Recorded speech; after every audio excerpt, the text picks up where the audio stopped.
ဒီလေရင်ကလက်နက်တစ်ခုမှတက်ဆင်ထားတာမရှိပေမဲ့ကမ္ဘာပေါ်မှာအာဏာအရှိဆုံးလေရင်တစ်စင်းပါ Air Force One လို့ခေါ်တဲ့လေရင်ဟာအမေရိကန်ရဲ့ဖျားသခင်တို့စီးနေတဲ့စီးတော်ရင်အဖြစ်ကမ္ဘာကအသိမှတ်ပြုထားတဲ့အဆင့်ကိုရောက်ရှိလာခဲ့ပြီဖြစ်ပါတယ်။မင်္ဂလာပါခင်ဗျာကမ္ဘာကြီးရဲ့တနေရာရာမှာကောင်းကင်ယံကိုမောကြည့်လိုက်တဲ့အခါငွေရောင်တောင်ပန်တွေဖြတ်ချက်ထားပြီးအပြာရောင်ဆင်းလုံးကြောင်းကိုယ်ရည်ကြီးနဲ့လေရင်ကြီးတစ်စင်းဆင်းသက်လာတာကိုမြင်လိုက်ရပြီဆိုရင်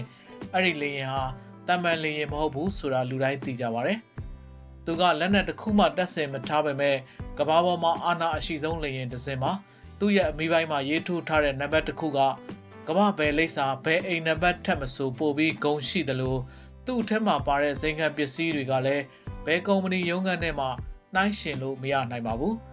းနှစ်ပေါင်း90ကျော်တိုင်အောင်အမေရိကန်သမ္မတတွေဟာဒီလေရင်ကြီးနဲ့ကမ္ဘာအနှံ့ကိုခန့်ညားထဲဝါစွာဝင်ရောက်လေ့လာလေးရှိတယ်လို့သမိုင်းဝင်အခိုက်အတန့်ပေါင်းများစွာရဲ့နောက်ခံကားချက်တစ်ခုလည်းဖြစ်ခဲ့ပါတယ်စစ်တပ်သုံးဘက်ကလေတွေအနေနဲ့စတင်ခဲ့ရကနေလေကြောင်းနည်းပညာတိုးတက်မှုတွေနဲ့အတူတဖြည်းဖြည်းပြောင်းလဲလာပြီးတော့အခုခါမှာတော့ Air Force One လို့ခေါ်တဲ့အ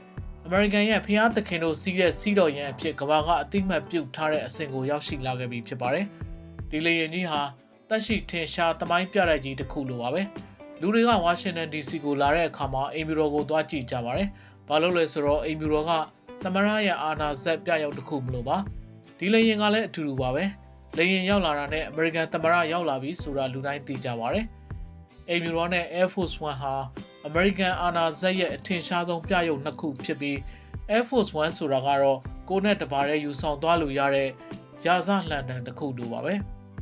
အမေရိကန်နိုင်ငံတော်အလံပါရှိတဲ့ငွေရောင်လေယာဉ်ကြီးဆင်းသက်လာတာကိုမြင်လိုက်ရရင်လူတွေဟာဖော်မပြတတ်တဲ့စိတ်လှုပ်ရှားမှုမျိုးကိုခံစားကြရပါတယ်ဒါပေမဲ့ဒီလိုခံထားတဲ့လေယာဉ်ကြီးတွေမရှိခင်တုန်းကသမရတွေဘလို့ခီးသွားခဲ့ကြတယ်လဲဆိုတာကတော့စိတ်ဝင်စားဖို့ကောင်းပါတယ်ပထမဆုံးသမရတက်တန်း118နှစ်တာကာလအတွင်းမှာသမရအများစုဟာခီးသွားလာမှုခက်ခဲတာကြောင့်မြို့တော်မှာပဲနေလေရှိပါတယ်ယာရုတာဝန်တွေထမ်းဆောင်နေစဉ်နိုင်ငံရဲ့ခြားကိုပထမဆုံးထွက်ခွာခဲ့သူကတော့1906ခုနှစ်မှာ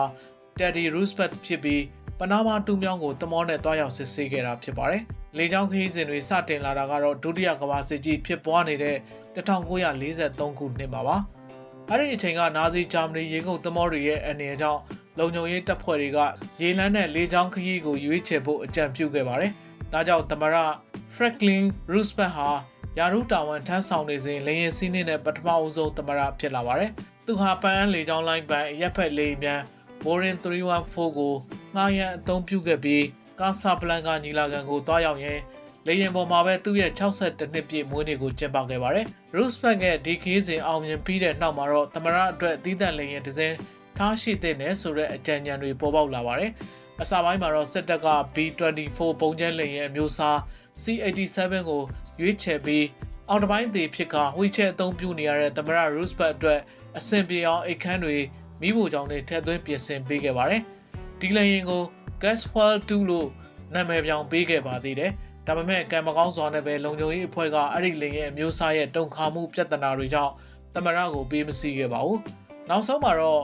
တန်တိုတန်ဆအဖြစ်ဖျက်သိမ်းခြင်းခံခဲ့ရပါတယ်။အဲ့ဒီနောက်မှာတော့ C-54 Skymaster အမျိုးအစားကိုပြောင်းလဲအသုံးပြုခဲ့ပါတယ်။ဒီလေယာဉ်မှာထူးခြားတာကတော့သမရ Roosevelt ရဲ့ဝှီချက်ကိုလေယာဉ်ပေါ်တင်နိုင်ဖို့ဘက်ထရီသုံးဓာတ်လေကားကိုတက်ဆင်ပေးခဲ့ပါတယ်။လုံခြုံရေးရလေယာဉ်မှာအမည်တက်ဆင်မထားဘဲအမည်ပိုင်းနံပါတ်7451အဖြစ်သာထားရှိခဲ့ပေမဲ့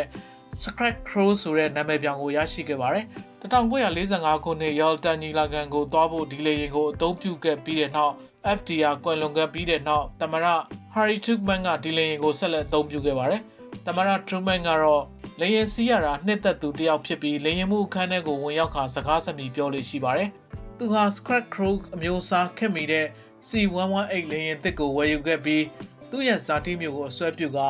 Independence လို့နာမည်ပေးခဲ့ပါတယ်။လေယာဉ်ငှက်ပုံစံဆေးချယ်ထားတဲ့ဒီလေယာဉ်ဟာပုံမကျယ်ဝန်းပြီးခီးတဲ့25ဦးထိလိုက်ပါနိုင်တာကြောင့်ကိုရီးယားစစ်ပွဲကိစ္စဆွေးနွေးဖို့ Wave ကျွန်းကိုတွားရောက်ရမှာအသုံးပြုခဲ့ပါတယ်။1953ခုနှစ်မှာသမရဖြစ်လာတဲ့ Eisenhower ကတော့သူကိုယ်တိုင်ကလည်းလေယာဉ်မှုတူဖြစ်တာကြောင့် Lockheed Constellation C-121 လေယာဉ်ကိုရွေးချယ်ခဲ့ပြီးသူဇနီးရဲ့ဇာတိဖြစ်တဲ့ Colorado ပြည်နယ်ရဲ့ပန်းအမည် Columbine လို့အမည်ပေးခဲ့ပါတယ်။ဒီလေယာဉ်နဲ့ပတ်သက်ပြီးသမိုင်းဖြစ်ရပ်တစ်ခုရှိခဲ့ပူပါတယ်။1953ခုနှစ်မှာလေကြောင်းထိန်းသိမ်းရေးစခန်းနဲ့ဆက်သွယ်ရမှာ သမရလေရင်ရဲ့နံပါတ်8610နဲ့ Astran လေးချောင်းလိုင်းပိုင်ခီးတဲ့တင်လေရင်610တို့နံပါတ်ဆင်တူပြီးမှားယွင်းမှုတစ်ခုဖြစ်ပွားခဲ့ပူပါတယ်အလွန်အန္တရာယ်များတဲ့အဲ့ဒီအခြေအနေကိုသင်ခန်းစာယူပြီးနောက်မှာတော့သမရစီးနှင်းလိုက်ပါလာတဲ့ဘဲလေရင်မစိုးလေချောင်းရေဒီယိုကဆက်သွယ်မှုမှာ Air Force One လို့ခေါ်သတ်မှတ်ဖို့ဆုံးဖြတ်လိုက်ကြပါတယ်။အဲ့ဒီအချိန်ကစလို့ဒီနေ့ထက်တိုင်းသမရလိုက်ပါလာတဲ့လေယာဉ်ဟူသမျှဟာ Air Force One ဖြစ်လာခဲ့ပါတယ်။အိုင်ဆန်ဟာဝါလက်ထက်မှာပဲပန်ကာလေယာဉ်တွေအစားရုရှားတွေကိုရှင်နိုင်ဖို့ပထမဆုံးဂျက်လေယာဉ်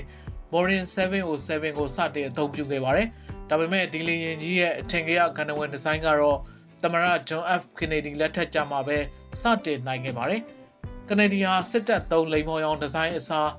ဒီဇိုင်းပညာရှင် Raymond Loewy ဖန်တီးထားတဲ့အပြာနဲ့အဖြူရောင်ဆက်ဒီဇိုင်းအသစ်ကို Boeing 707အသစ်မှာအသုံးပြုခဲ့ပါတယ်။အမေပိုင်းနံပါတ်26000ရှိတဲ့ဒီလေယာဉ်မှာထင်ရှားတဲ့အမတ်သားတစ်ခုလိုနေခဲ့တာကြောင့်သမရ Kennedy ရဲ့လေယာဉ်မှုဖြစ်သူကလေယာဉ်ကိုရီမှာသမရတစိတ်ကိုရိုက်နှိပ်ဖို့အကြံပြုခဲ့ပါတယ်။ဒီတစိတ်ပါမှသာသမရကိုယ်တိုင်စီးတာဖြစ်ဖြစ်သမရခွင့်ပြုချက်ရသူစီးတာပဲဖြစ်ဖြစ်လုပ်လို့ရမှာပါ။ဒီလိုနဲ့တောက်ပနေတဲ့လေယာဉ်ကြီးဟာလူငယ်သမရ John F. Kennedy ရဲ့တက်ကြွတဲ့ပုံရိပ်နဲ့လိုက်ဖက်တဲ့အမေရိကန်ပြည်ထောင်စုရဲ့ပြရုပ်တစ်ခုဖြစ်လာခဲ့ပါတယ်။ဒါပေမဲ့ဝမ်းနည်းစရာကောင်းတာက John F. Kennedy ဟာသူ့ရဲ့ပြန်တန်းနေတဲ့အိမ်ဖြူတော်ကိုတစ်နှစ်ကျော်ကာလလေးသာအသုံးပြုခွင့်ရလိုက်ပါတယ်။1963ခုနှစ်နိုဝင်ဘာလ22ရက်နေ့မနက်ခင်းမှာသမရ Kennedy ဟာ Texas ပြည်နယ် Dallas မြို့ကိုရောက်ရှိခဲ့ပေမဲ့မွန်းတက်တနာရီအချိန်မှာတော့လှုပ်ကြံခံရပြီးကွယ်လွန်သွားပါတယ်။လုံခြုံရေးတပ်ဖွဲ့တွေဟာလှုပ်ကြံမှုရဲ့နောက်ကွယ်မှာပူးပေါင်းကြံစည်သူတွေရှိနေနိုင်တယ်ဆိုတဲ့စိုးရိမ်စိတ်တွေနဲ့ Lyndon B. Johnson ကို Air Force One ပေါ်အလှည့်အမြန်ခေါ်ဆောင်သွားခဲ့ပါတယ်။လေယာဉ်မှူးတွေကသူ့ကို Mr. သမရလို့စတင်ခေါ်ခဲ့ပြီးပရင်းပေါက်လိုက်ကာတွေကိုချထားခဲ့ရပါတယ်။ကွယ်လွန်သူသမရရဲ့ရုပ်လောင်းကိုကုန်တင်ခန်းထဲမှာမထားလိုတာကြောင့်ခီးသက်တင်ခန်းထဲကထိုင်ကုန်တွေကိုဖြုတ်ပြီးတည်ဆောင်ခဲ့ကြရပါတယ်။နေ့လယ်2:38မိနစ်မှာတော့လေယာဉ်ပေါ်မှာပဲ Lyndon Johnson ကသမရအဖြစ်ကျမ်းသစ္စာကျိန်ဆိုခဲ့ပါတယ်။သူ့ရဲ့ဘေးမှာတော့ခမွန်တန်ရဲ့သွေးတွေနဲ့ပေချန်နေတဲ့အဝတ်စားနဲ့သမရကတော့ Jack Kennedy ကတတိရှိရှိရက်တည်နေခဲ့တဲ့မြင်ကွင်းဟာတမိုင်းမှာမေ့မရနိုင်တဲ့ပုံရိပ်တစ်ခုပါပဲ။ဝမ်းနည်းပူဆွေးမှုတွေနဲ့တိတ်ဆိတ်ငြိမ်သက်နေတဲ့ Air Force One ဟာ